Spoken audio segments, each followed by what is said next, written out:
Hello everyone, this side Aarti from परीक्षा यात्रा institute. सो आज की क्लास में हम करने वाले हैं क्लास 12th की पॉलिटिकल साइंस का chapter number 1, the cold war era, शीत युद्ध का दौर। जो फर्स्ट वर्ल्ड वॉर था हमारा वो 1914 से 1918 के बीच हुआ था, एंड जो हमारा सेकेंड वर्ल्ड वॉर था वो 1939 से 1945 के बीच हुआ था। जब सेकेंड वर्ल्ड वॉर चल रहा था तो उस समय जो हमारा वर्ल्ड था वो 2 ग्रुप्स में डिवाइड था। फर्स्ट इज मित्र राष्ट्र एंड सेकेंड इज ध्रुवी राष्ट्र। मित्र राष्ट्र में कुछ देश शामिल थे, सेकेंड इज ध्रुवी राष्ट्र के अंदर भी कुछ देश शामिल थे। मित्र राष्ट्र के अंदर ब्रिटेन, अमेरिका, रशिया से कंट्री शामिल थी, और वहीं दूसरी तरफ ध्रुवी राष्ट्र में इटली, जापान, जर्मनी जैसी कंट्री शामिल थी। तो प्यारे बच्चों, उस समय जब भी कोई युद्ध होता था तो युद्ध को हम कह सकते हैं कि सॉल्व करने के 3 तरीके होते थे। पहला तरीका था आत्मसमर्पण का तरीका। आत्मसमर्पण का तरीका। अब आत्मसमर्पण होता क्या है? मान लो किसी भी 2 कंट्री के बीच वॉर चल रहा है, तो उसमें से कोई एक कंट्री जानती है कि मैं कमज़ोर हूँ। तो जो कंट्री जानती है कि मैं कमज़ोर हूँ और मैं युद्ध करूँगी तो सामने वाली देश के सामने मैं नहीं टिक पाऊँगी, तो वो देश जो है पहले ही अपना हथियार गिरा देगा सामने वाले देश के सामने। उसको कहते हैं हम आत्मसमर्पण करना। सेकेंड तरीका था कि दोनों कंट्री क्या कर लेगी, डायरेक्ट युद्ध कर लेगी। कोई एक कंट्री जीत जाएगी और दूसरी कंट्री हार जाएगी। तीसरा तरीका था कि दोनों देश मिलकर दोस्ती का हाथ आगे बढ़ा ले जिससे युद्ध को रोका जा सके। अब द्वितीय विश्व युद्ध का परिणाम ये निकला कि अमेरिका ने जापान के 2 शहर हिरोशिमा और नागासाकी पर परमाणु बम से हमला कर दिया।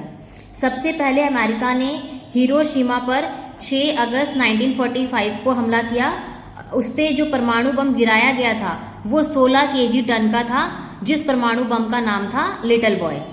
फिर उसके बाद अमेरिका ने जापान के दूसरे शहर नागासाकी पर 9 अगस्त 1945 को अपने परमाणु बम से हमला किया, जो 21 केजी टन का था, जिसका नाम था फैटमैन। अमेरिका ने जो जापान पर अपने परमाणु बम से हमला किया उससे जापान में जन धन की अपार क्षति हुई। उसके बाद अमेरिका एक महाशक्ति के रूप में उभरा, यानी कि अमेरिका जो था उस समय सभी कंट्रीज में से सबसे पावरफुल कंट्री था। एंड लास्ट इज 2 ध्रुवीयता का उदय। 2 ध्रुवीयता का मतलब है कि उस समय विश्व जो था वो 2 गुटों में डिवाइड हो गया था। First is America and second is रूस। अब अमेरिका ने जापान पर जो अपने परमाणु बमों से जो हमला किया था, तो कुछ लोगों ने उसकी आलोचना करी और कुछ लोगों ने उसका समर्थन किया। तो जिन लोगों ने आलोचना करी उन्होंने कहा कि जापान आत्मसमर्पण करने वाला था, लेकिन इसके बावजूद भी अमेरिका ने उस पर हमला किया। आत्मसमर्पण का मतलब मैंने अभी अभी आपको बताया था। आत्मसमर्पण का मतलब होता है कि जापान को पहले ही पता था कि अगर वो अमेरिका से युद्ध करेगा तो युद्ध में जीत नहीं पाएगा, इसलिए उसने पहले ही हार मानकर अमेरिका के सामने अपने हथियार गिरा दिए।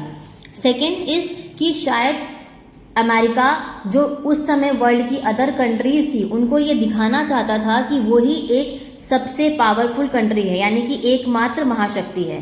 थर्ड इज वो सोवियत संघ को राजनीतिक और सैन्य शक्ति का लाभ उठाने से रोकना चाहता था। सोवियत संघ जो था हमारा रूस के साथ 15 देश और शामिल थे, जिसने मिलकर सोवियत संघ का निर्माण किया था। एंड समर्थकों ने कहा था कि अमेरिका ने आगे चलकर अपने मित्र राष्ट्रों के साथ होने वाली जनहानि को पहले ही रोक दिया। मतलब कि शायद ऐसा हो सकता था कि जापान जो है वो आत्मसमर्पण का नाटक कर रहा हो और आगे जाकर क्या पता वो अमेरिका पे हमला कर देता। तो समर्थकों ने कहा कि अमेरिका ने भविष्य में आने वाली प्रॉब्लम्स को पहले ही सॉल्व कर दिया। और दूसरा, समर्थकों ने कहा कि इस अमेरिका ने हमला कर अच्छा किया, जिससे युद्ध जो था वो जल्दी समाप्त हो गया। तो ओवरऑल यही था हमारा सेकेंड वर्ल्ड वॉर। बाकी हम नेक्स्ट क्लास में करेंगे। Have a nice day, bye bye.